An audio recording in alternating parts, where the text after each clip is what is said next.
Meanwhile, of course, we saw action in Copa America last night. It went to penalties. Oh, there's Kasey! It went to penalties in the end. But Argentina advanced to the next round. For more, here are the boys in LA. Thank you very much, Dan. Crew, missing you guys out there in West Hartford, but enjoying ourselves here in Los Angeles. The Copa America continues. Second of the four quarterfinals later tonight, Venezuela against Canada. But we'll flash back to tomorrow's game between Argentina and Ecuador. Played in Houston, Texas, finished 1-1 after 90 minutes. Lisandro Martinez and Kevin Rodriguez, the goal scorers in regulation. And at Valencia, missed a penalty, which would have made a huge difference before they went to the penalty shootout, of course, directly after the 90 minutes there. Dibu Martinez, the hero, helping Argentina overcome a miss on the very first penalty from Lionel Messi.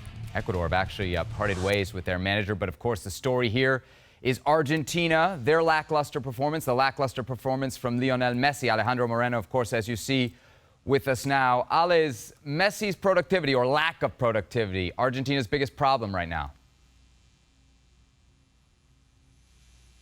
Well, it's a major problem, but if you see the performance of the midfield last night, then that, I think it's an even bigger problem. Regardless, the story is always going to be Lionel Messi, and reports today out of Argentina, the quote from Lionel Messi and talking about how psychologically he was fearful of doing something else, and that even though he wasn't in pain, he couldn't quite push himself through the threshold that he needed to in order to be effective for Argentina.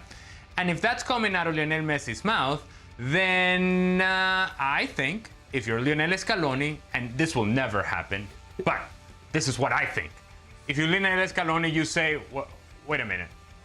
If he's not ready to play, if he can't be productive for us, if he cannot be close to what we think Lionel Messi should be for us, then I think you take the example of what happened with Portugal, and that you hung on to Cristiano Ronaldo forever and ever and ever, and that didn't quite work. And so in this case, your player is actually injured. He has an issue. He's admitted as much, and so therefore, I think if you're Scaloni, you have a real conversation with Lionel Messi, and you need to figure out, are you going to be close or anywhere near what we think you should be as a player? If you're not, we're better off having 11 players on the field that are actually healthy and ready to play. Herc, does Ale have a case here? I've been saying this for about a week. I didn't think he was ready. You don't just feel something and say, I'll be ready in a few days. That's not how it works, especially at 37 years of age. I know it's Messi. I know he's a game changer. I know the history, the context there of arguably the greatest player that's ever played the game. But I said it before, you need to save the player from himself. Messi will never, ever say, I won't go. If there's a slight possibility, he's going to play. We saw this in Major League Soccer. The last two summers, we've seen this. Messi plays too much, he feels something, plays again, gets injured. You can get away with it, Messi at half gas, if the rest of the team is at top level. That midfield is a mess. Rodrigo de Paul, Enzo Fernandez, or whatever version of Enzo Fernandez was out there, the two players on the flanks, the both outside backs, they never got to another gear, another level. And that was spearheaded by Messi. The players who are supposed to run, who are supposed to be there, to be that physical presence for Messi, weren't there. So Messi himself, I'm not surprised that that himself, the psychology behind him, or the train of thought behind him was, I'm not there. I don't feel confident. So I can see him being reserved. And that sends a message to the rest of the team, that if he's being reserved, now they're being reserved. And they're in this posture where they don't really know what to do. And Ecuador, to their advantage, fully took advantage of that. Jeremy Sarmiento was on another level. You had players like Caicedo, who I thought had a rough tournament, come out of his shell, was having a good game. Preciado on the right-hand side, going everywhere. Valencia, for even the penalty that he missed, was still being dangerous. This was a team that had an opportunity to win this game. Jordi Caicedo comes on to the end of this game with an opportunity to win this game. Ener Valencia misses a penalty kick. Lionel Messi misses a penalty kick. Scaloni doesn't put Angel Di Maria in this game, and I don't know why. Gave Ecuador every opportunity in the book to win this game, and Argentina still got away with it. So it isn't now a situation where you absolutely have to make a decision. You think they can survive moving forward this way with Messi at this level, Kasey? Argentina didn't have the success that they've had recently when Messi was at his prime. The success came when Messi got to pick and choose the moments to be dynamic and to be able to then influence in those few moments.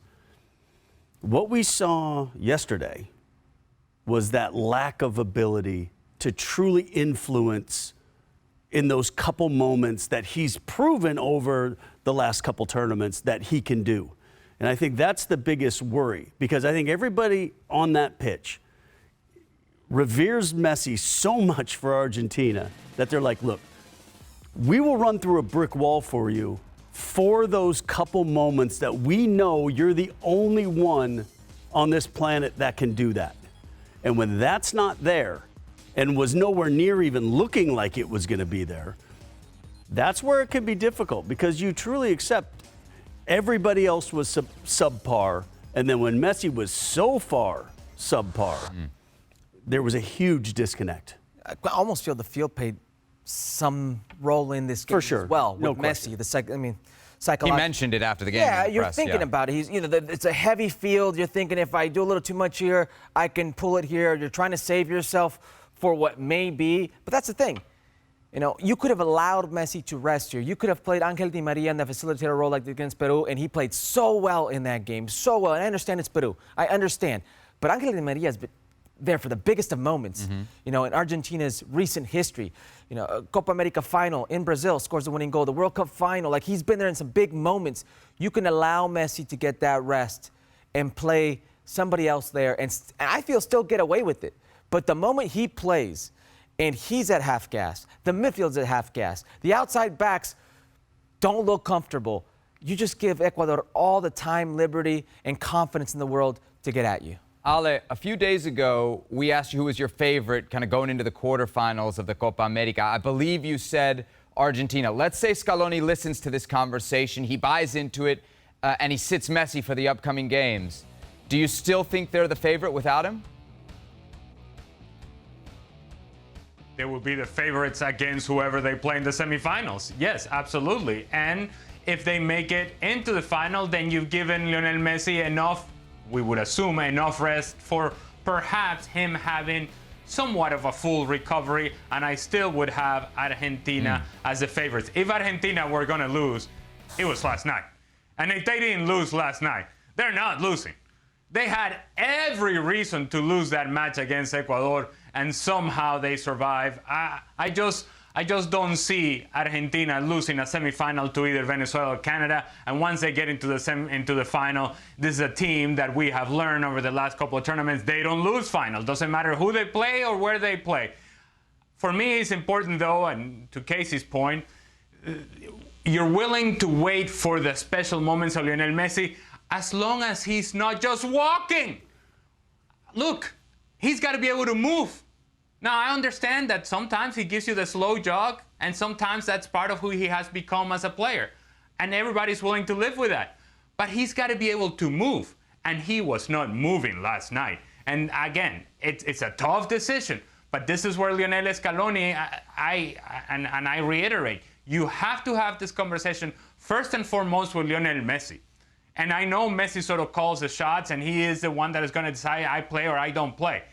But when you're playing a man down, and we mentioned this last night in Copa America, so when you're playing a man down offensively as well as defensively, it puts a lot of pressure on the rest of the team to play at a really high level. And they were not playing at a really high level last night anywhere on that field, and so therefore that's why Argentina was struggling. But to answer your question, I took the cynic route. Let me get back to the point. Argentina, if they make it into the semifinals as they have, they will be the favorite against Canada or Venezuela, and going into the final, I just don't see Argentina losing. If there was no Messi in the final, would you back Argentina to win this tournament? I mean, Yeah. are they that good without him? Well, we're going to find out. We've never had to really know, right?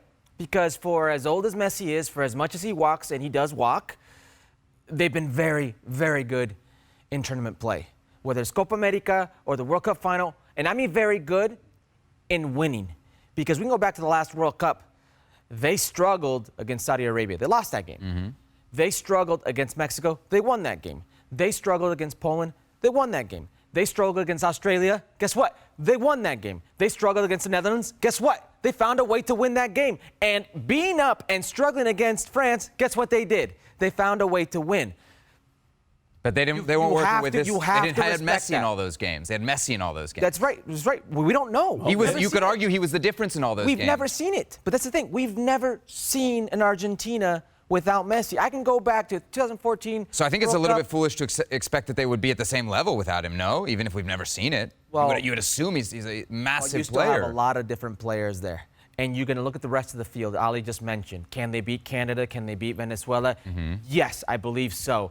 And whoever comes out of that, a depleted Colombia, a depleted Uruguay, a depleted Brazil, in Miami, where Messi's still part of that, and guess what? There will be the home team. Yeah, I think there's probably still enough in that tank. You think so? Add energy, add that two-way player that we haven't seen for a long time. You know, maybe it could just be that piece that's missing. Is it a psychological difficulty to be that guy that comes in for Messi and try to run the show? Yeah, that's a tough thing to do if you're Argentinian. And it doesn't mean Messi won't be on the field at some capacity, you know? At some stage, at some point. Well, yeah. if he starts or not, you have to. But he has to Messi accept will that. Be there. But that's the tricky part. He has to be able to say, okay, I'm willing to be dynamic for 15 minutes at the end of a game. And that is, we saw that didn't happen with Cristiano. It's going to be real hard to talk Lionel into that. Perhaps a little more opportunity for somebody like Angel Di Maria, who's had a diminished role so far in the tournament.